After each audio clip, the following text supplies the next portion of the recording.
Hello everyone, welcome to our channel. Last video में हमने देखा था इमूवेबल प्रॉपर्टी की डेफिनेशन। आज इस वीडियो में हम देखेंगे अटेस्टेशन की डेफिनेशन एंड नोटिस की डेफिनेशन। तो ये दोनों डेफिनेशन बहुत इंपॉर्टेंट है। ये दोनों डेफिनेशन हम इस वीडियो में कवर करेंगे। तो अटेस्टेशन बेसिकली क्या होता है? वेरिफिकेशन हम कह सकते हैं। कैसे? फॉर एग्जाम्पल हम किसी भी कोर्स के लिए प्रिपेयर करते हैं तो हमसे सेल्फ अटेस्टेड डॉक्यूमेंट्स मांगे जाते हैं, तो हम क्या करते हैं? उस पर सिग्नेचर कर देते हैं। सिग्नेचर करके क्या बोलते हैं कि हाँ ये डॉक्यूमेंट्स ओरिजिनल है, ट्रू है। ओरिजिनल इन द सेंस मतलब ट्रू है, फेक डॉक्यूमेंट्स नहीं है। सिमिलरली समटाइम्स क्या बोला जाता है कि आप किसी गजेटेड ऑफिसर से अटेस्ट करके लाइए, तो उसमें गजेटेड ऑफिसर हमारे डॉक्यूमेंट्स पे साइन कर देता है। तो वो क्या कर रहा है? उन डॉक्यूमेंट्स को वो वेरीफाई कर रहा है। सिमिलरली अगर हम टीपी में बात करें, ट्रांसफर ऑफ प्रॉपर्टी एक्ट में, तो कोई डॉक्यूमेंट है, फॉर एग्जाम्पल ये डॉक्यूमेंट बन रहा है किसी गिफ्ट के लिए, तो इस सिचुएशन में क्या होगा? दो लोग क्या होंगे? विटनेस। और विटनेस क्या करेंगे? इस डॉक्यूमेंट को अटेस्ट, वेरीफाई। लेकिन इस डॉक्यूमेंट को अटेस्ट करने की जरूरत क्या है? या मान लो कोई प्रॉपर्टी है, एक बंदा दूसरे बंदे को प्रॉपर्टी सेल कर रहा है, तो प्रॉपर्टी सेल डीड है। तो उस सिचुएशन में हम देखते हैं विटनेस साइन करता है। Although registration एक्ट के अकॉर्डिंग विटनेसेस के signature in case of sale of property mandatory नहीं है एज पर रजिस्ट्रेशन एक्ट, लेकिन हम देखते हैं कि सेल डीड पर विटनेसेस के साइन होते हैं, या गिफ्ट जो डीड होती है उस पर साइन होते हैं। कोई पर्सन किसी को गिफ्ट कर रहा है तो उस सिचुएशन में विटनेसेस साइन करते हैं। तो विटनेसेस क्यों साइन करते हैं? विटनेसेस साइन इसलिए करते हैं ताकि ये इससे इंश्योरिटी मिले कि यहाँ पर कोई भी undue influence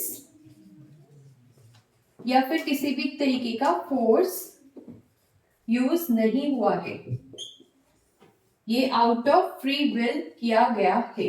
out of free will ये डॉक्यूमेंट बनाए गए हैं। फॉर एग्जाम्पल हम एक सिचुएशन इमेजिन करते हैं जिसमें एक ओल्ड मैन होते हैं और वो बड़े से बिल्डिंग में बैठे होते हैं। वो उनकी खुद की बिल्डिंग होती है। मान लो इस बिल्डिंग की जो वैल्यू है वो 50 करोड़ है।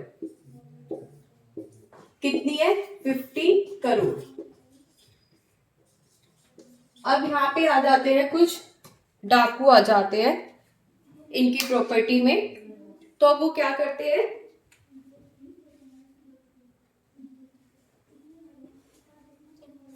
अब वो धमकी देते हैं इनको।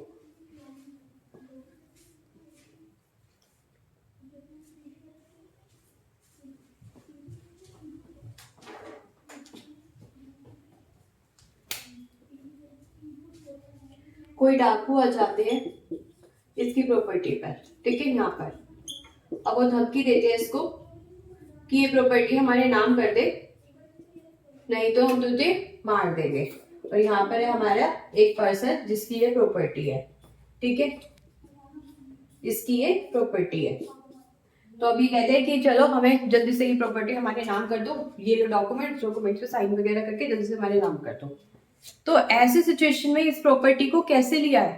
फोर्स के थ्रू लिया गया है, डरा धमका कर लिया गया है, ना कि आउट ऑफ फ्री विल किसी पर्सन की प्रॉपर्टी ली गई है। अब हम इस सिचुएशन में ये बोल देते हैं कि ऐसे सिचुएशन में दो विटनेसेस के भी साइन जरूरी है। दो विटनेसेस के भी साइन जरूरी है। तो इससे हमें पता रहेगा कि आउट ऑफ फ्री विल है कि नहीं है। तो अब दो विटनेसेस के भी इस पर साइन जरूरी होंगे,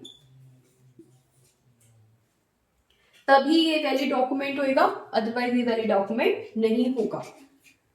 तो कहीं ना कहीं अटेस्टेशन जो है इस बात की वेरिफिकेशन है कि जो भी डॉक्यूमेंट तैयार हुआ है वो आउट ऑफ फ्री विल बना है। तो यही है इसका पर्पस अटेस्टेशन का। तो किसी डॉक्यूमेंट को अटेस्टेशन इसलिए कराया जाता है, जो भी इस डॉक्यूमेंट को एग्जीक्यूट कर रहा है वो आउट ऑफ फ्री विल कर रहा है, कोई अनड्यू इन्फ्लुएंस या फिर किसी भी तरीके के फोर्स या फ्रॉड के अंदर नहीं कर रहा। ये बताया गया है हमारे अटेस्टेशन के कॉन्सेप्ट में।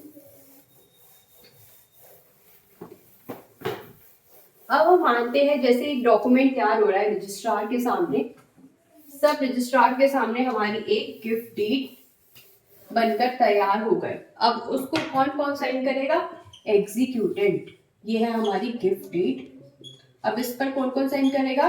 एग्जीक्यूटेंट। एग्जीक्यूटेंट मतलब जो गिफ्ट ट्रांसफर कर रहा है, जो गिफ्ट को ट्रांसफर कर रहा है। अब इसको क्या कराया जाएगा? अटेस्ट। ये इंश्योर करने के लिए कि जो एग्जीक्यूटेंट है वो ट्रांसफरी को ये प्रॉपर्टी दे रहा है। ट्रांसफरी मतलब जिसको ये प्रॉपर्टी मिल रही है वो आउट ऑफ फ्री विल मिल रही है, उसकी मर्जी से ये प्रॉपर्टी मिल रही है, ना कि किसी फोर्स में आकर वो प्रॉपर्टी को ट्रांसफर कर रहा है। अब हमारे 2 या 2 से ज्यादा विटनेस होने चाहिए जब भी अटेस्टेशन होगा। कितने? 2 या 2 से ज्यादा। अब ये एग्जीक्यूटेंट जब साइन करेगा इसको तो ये दोनों के दोनों विटनेस यहाँ पर प्रेजेंट होनी चाहिए। जब भी एग्जीक्यूटेंट डीड को साइन करेगा तो दोनों के दोनों विटनेस का वहां पे प्रेजेंट होना जरूरी है। अदरवाइज तो हम क्या कह सकते हैं, जिस पर्पस के लिए डॉक्यूमेंट को अटेस्ट करवाया जा रहा है वही फेल हो जाएगा अगर इनके सामने एग्जीक्यूटेंट साइन नहीं करेगा। तो हो सकता है कि ट्रांसफरी ने उसको अंडर इन्फ्लुएंस या फिर किसी तरीके के फोर्स से साइन करवा लिया, तो विटनेस देखेंगे ना, हाँ ये out of free will sign कर रहा है, ट्रांसफर कर रहा है। तो दोनों विटनेस का प्रेजेंट होना उस टाइम जरूरी है जब एग्जीक्यूटेंट साइन कर रहा है। और एग्जीक्यूटेंट साइन करने के बाद दोनों विटनेस को ये बताएगा कि मैंने डॉक्यूमेंट पर साइन कर दिया है, एक्नॉलेज करेगा दोनों विटनेस को। तो क्या क्या इंपॉर्टेंट इंग्रेडिएंट्स है कि 2 या 2 से ज्यादा विटनेस और executant must sign in the presence of both witnesses। ठीक है, लेकिन अब ये मैंडेटरी नहीं है कि जब विटनेसेस साइन करेंगे तो दोनों विटनेस एक टाइम पर ही साइन करें। हो सकता है कि डॉक्यूमेंट से एक विटनेस साइन कर दे, थोड़ी देर बाद दूसरा विटनेस साइन करे। तो ये जरूरी नहीं है कि both witness sign the same at the same time, ये जरूरी नहीं है। तो ये कुछ कंडीशंस है अटेस्टेशन की जो हमें बताती है अटेस्टेशन के बारे में।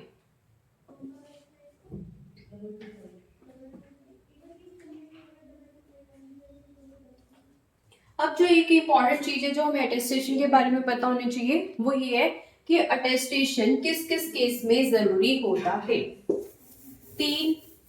तीन ट्रांजेक्शन ऐसी होती है, 3 तरीके के ऐसे ट्रांसफर्स होते हैं जिसमें हमारा अटेस्टेशन जरूरी होता है।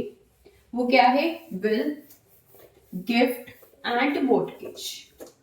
तो मैंडेटरी क्या है? गिफ्ट के केस में, विल के केस में, थर्ड मोर्टगेज के केस में। इन तीनों सिचुएशन में मैंडेटरी है अटेस्टेशन का, अदरवाइज नहीं। मतलब जब कोई सेल हो रही है किसी बिल्डिंग की, किसी प्रॉपर्टी की सेल हो रही है तो क्या अटेस्टेशन जरूरी नहीं है? नो। इंडियन रजिस्ट्रेशन एक्ट के अकॉर्डिंग अटेस्टेशन जरूरी नहीं है। ठीक है, तो गिफ्ट में, विल में और मोर्टगेज में, इन तीनों में अटेस्टेशन जरूरी होता है। और अटेस्टेशन क्या होता है कि एग्जीक्यूटेड ने जो भी प्रॉपर्टी ट्रांसफर करी है, कुछ भी ट्रांसफर किया है तो वो आउट ऑफ फ्री विल किया है, किसी फोर्स में नहीं किया। एग्जीक्यूटेड जब भी प्रॉपर्टी के पेपर से किसी भी ट्रांसफर के पेपर साइन करेगा तो उसको दोनों विटनेस देख रहे थे। एग्जीक्यूटेड ने दोनों विटनेस को जाके बताया कि मैंने papers out of free will sign किया है। दोनों विटनेसेस का सेम टाइम पर साइन करना जरूरी नहीं है। तो ये होता है हमारा अटेस्टेशन का प्रोसेस। अब हम देखते हैं नोटिस का कॉन्सेप्ट।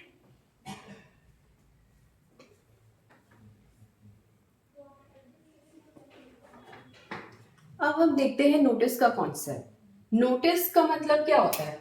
मतलब नॉलेज, नॉलेज होना फैक्ट्स की। टीपी में नॉलेज और नोटिस का क्या मतलब है?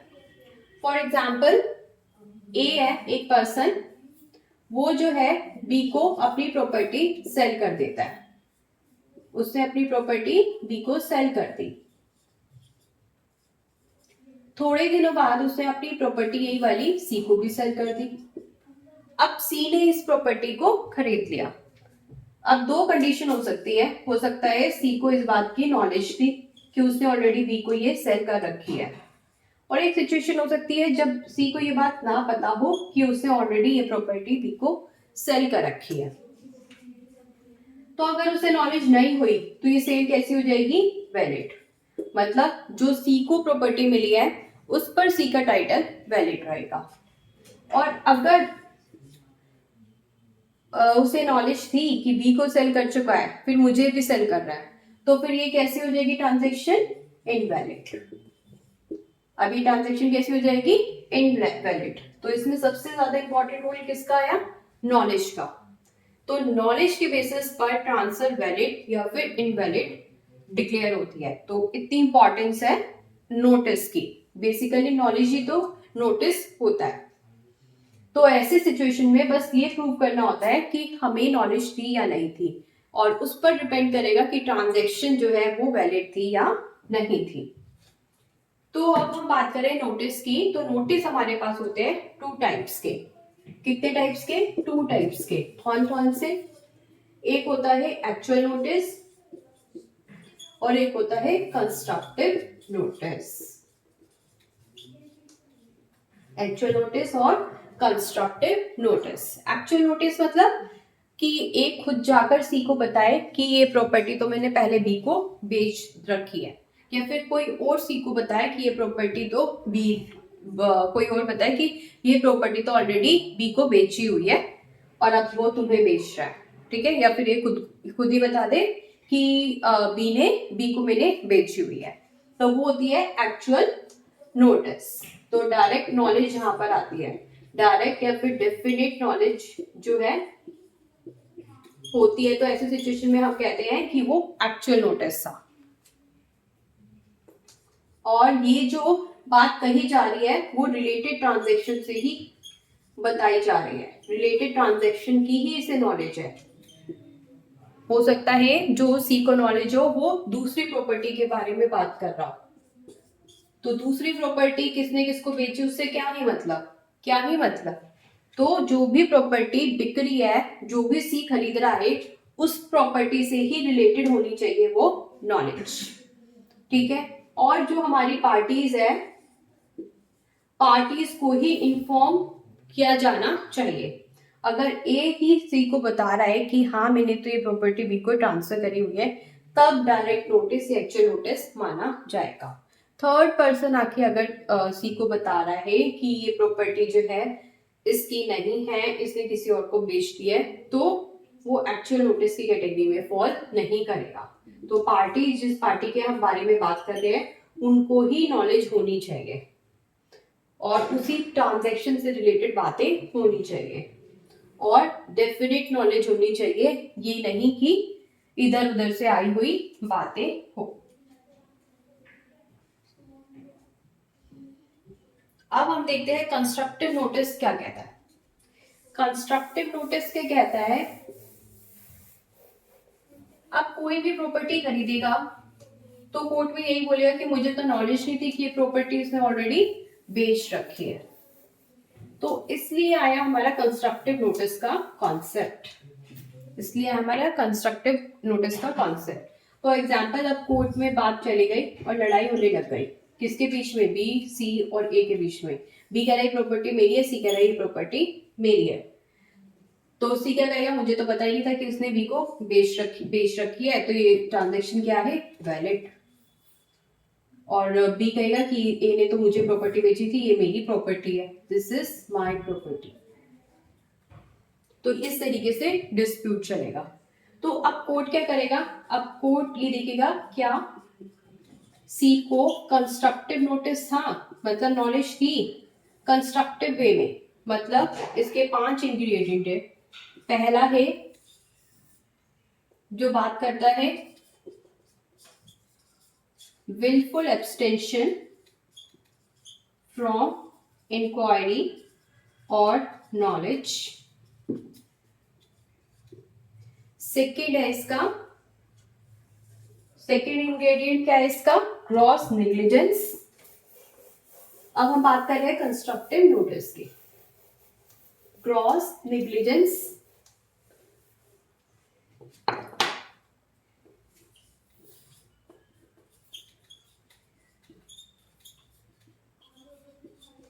थर्ड है registration of deed.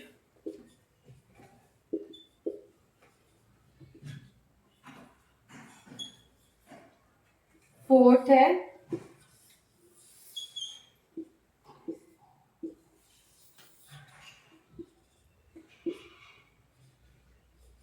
Actual possession.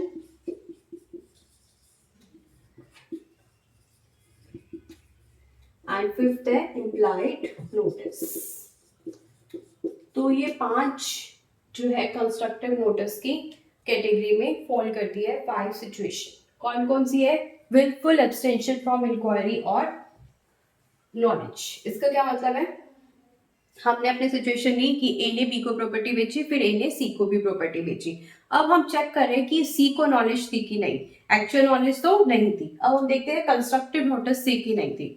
तो विलफुल एब्सटेंशन क्या है, मान लो कोई ऐसी बात है कि कोई बताना चाह रहा है कि सी को कि ये प्रॉपर्टी जो है वो ए ने बी को बेच दी है, और उसके घर किसी टाइप का उसने पोस्ट से लेटर भी भेजा, लेकिन सी जो है उसको जानबूझकर इग्नोर कर रहा है। क्यों, क्योंकि अगर वो लेटर पढ़ लेगा तो उसे नॉलेज आ जाएगी, और नॉलेज आ जाएगी तो उसकी ट्रांजैक्शन इनवैलिड हो जाएगी। तो इस टाइप के जो है हमारी सिचुएशन हो सकती है। तो कोई लेटर पोस्ट करता है जिससे इसको बताना चाह रहा है कि आपकी प्रॉपर्टी जो है बिक चुकी है पहले ही। या फिर विलफुल एब्सटेंशन फ्रॉम इंक्वायरी और नॉलेज। जब भी कोई पर्सन प्रॉपर्टी खरीदता है तो सबसे पहले उसके माइंड में क्या आता है, जो मैं प्रॉपर्टी ले रहा हूँ उस पर किसी तरीके का डिस्प्यूट तो नहीं है, वो प्रॉपर्टी ऑलरेडी किसी और की तो नहीं है जिसे मैं खरीद रहा हूँ, उससे किसी को बेच तो नहीं दिया। तो इंक्वायरी करता है आसपास लोगों से कि इसे कहीं प्रॉपर्टी बेच तो नहीं दी, यही है ना इसका मालिक। तो इस टाइप की इंक्वायरी या इस टाइप की नॉलेज लेना उसकी ड्यूटी बनता है। अगर वो इस टाइप की इंक्वायरी नहीं करता तो इसका मतलब है वो विलफुल एब्सटेंशन कर रहा है और कंस्ट्रक्टिव नॉलेज, कंस्ट्रक्टिव नोटिस की कैटेगरी में फॉल करेगा। हम देखेंगे इसका रिजल्ट क्या होगा कंस्ट्रक्टिव नोटिस की अगर कैटेगरी में फॉल करेगा। तो हमने एक सिचुएशन देखी जहाँ एक पर्सन जो प्रॉपर्टी खरीद रहा है वो केयरलेस होकर प्रॉपर्टी खरीद रहा है, ये भी नहीं चेक कर रहा कि ये प्रॉपर्टी किसी और की तो नहीं है, या कोई उसको बताना भी चाह रहा है तो भी वो उस बात को इग्नोर कर रहा है। सेकेंड सिचुएशन है ग्रॉस नेग्लिजेंस की। ग्रॉस नेग्लिजेंस मतलब बहुत बड़ी गलती कर दो आप, ठीक है। एक प्रूडेंट मैन जो है वो ऐसे सिचुएशन में ये मिस्टेक नहीं करता। तो बहुत बड़ी गलती जहां पर हो जाए तो हम उसे बोलते हैं ग्रॉस नेग्लिजेंस।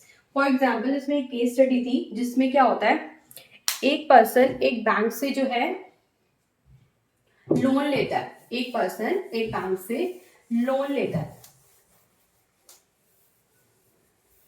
एक पर्सन एक बैंक से लोन लेता है और अपने पेपर्स वहां पर क्या करवा देता है, मोर्टगेज पर दे देता है और पैसा उधार ले लेता है, ठीक है। 50 लाख की इसकी प्रॉपर्टी थी, उसके पेपर्स इसने रखवाए और 30 लाख का इसने लोन ले लिया, ठीक है। अब थोड़े दिन बाद ये बैंक के पास जाता है, कहता है कि मैंने प्रॉपर्टी बेच रहा हूँ तो आप मुझे मुझे मेरे पेपर्स दे दो क्योंकि मुझे परचेसर को ये डॉक्यूमेंट्स दिखाने हैं, ठीक है। वो ऐसा करता है और अपने पेपर्स ले जाता है, लेकिन वो बैंक से झूठ बोल देता है और बैंक भी उस केस में जो भी उसकी डीड होती है वो दे देता है, प्रॉपर्टी के जो पेपर्स होते हैं वो उस पर्सन को दे देता है। अब वो पर्सन दूसरे बैंक में जाता है और यहाँ भी अपनी डीड डिपॉजिट कराकर क्या करता है, लोन ले लेता है। तो 30 लाख का लोन इसने यहाँ पर भी ले लिया। तो अब ये माना गया कि इस बैंक ने बहुत बड़ी मिस्टेक कर दी कि उसने जो है उसको प्रॉपर्टी के पेपर्स दे दिए। जब तक कि वो लोन रीपे नहीं करता तो उसको प्रॉपर्टी के पेपर्स नहीं मिलने थे। तो बैंक ने क्या कर दिया, ग्रॉस नेग्लिजेंस, जिसकी वजह से अब फाइनली कोर्ट ने बोला जब भी ये प्रॉपर्टी बिकेगी तो पैसा पहले किस बैंक को मिलेगा, इसको, क्योंकि इसके पास क्या है, बैंक की प्रॉपर्टी के पेपर्स, और बाद में अगर कुछ बचेगा तो फिर दूसरे बैंक को मिलेगा। तो ग्रॉस नेग्लिजेंस मतलब बहुत बड़ी मिस्टेक कर देता है कोई पर्सन कहीं पर। तो हम ये मानते हैं वो कंस्ट्रक्टिव नोटिस था। इस बैंक को ये माना जाएगा कि इसको नॉलेज थी कि ये पर्सन जो है कहीं और भी बेच सकता है। ठीक है। अब थर्ड सिचुएशन क्या है, रजिस्ट्रेशन ऑफ डीड। जब भी कोई प्रॉपर्टी बिकती है, खरीदी जाती है, तो क्या होता है, रजिस्ट्रेशन होता है। तहसील में जाकर उस प्रॉपर्टी का रजिस्ट्रेशन कराया जाता है। रजिस्ट्रेशन एक्ट भी क्या कहता है, अगर कोई प्रॉपर्टी 100 रुपीज से ज्यादा है तो उसका क्या कराओ, रजिस्ट्रेशन। और रजिस्ट्रेशन का होगा, तहसील में होएगा। तो वहां पे जो भी आपका सब रजिस्ट्रार है, वहां पे जाके आप क्या कहोगे कि इस प्रॉपर्टी के पेपर्स दिखा दो, मैं प्रॉपर्टी खरीद रहा हूँ, ये प्रॉपर्टी किसके नाम है, जिससे मैं प्रॉपर्टी खरीद रहा हूँ उससे के नाम ही है ना ये पेपर्स।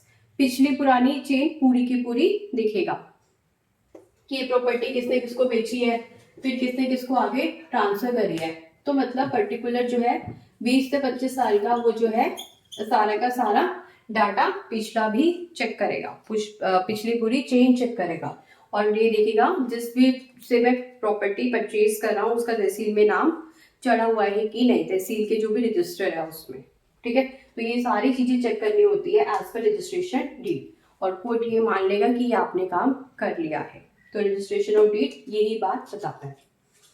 चौथा क्या है, एक्चुअल पोजेशन। एक्चुअल पोजेशन मतलब जिस बंदे से प्रॉपर्टी खरीदी जा रही है उस प्रॉपर्टी पर कोई और बंदा बैठा है, तो फिर जो भी बंदा प्रॉपर्टी परचेज कर रही है उसकी ड्यूटी बन जाती है कि वो चेक करे कि ये जो प्रॉपर्टी में पोजेशन लिए हुए वो ऐसा क्यों, वो क्यों बैठा है इसकी प्रॉपर्टी पे, ये प्रॉपर्टी तो दूसरे बंदे की है।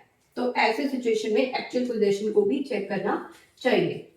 हो सकता है जो एक्चुअल पोजेशन पे बैठा हो उसने कोई किसी तरीके का अमाउंट उस पर्सन को दे रखा हो जिससे हम प्रॉपर्टी परचेज कर रहे हैं, तो ये अमाउंट जो है फिर जो भी खरीदेगा प्रॉपर्टी को वो उसको पे करना पड़ जाएगा। तो सारी चीजें उसको देख के चलनी है।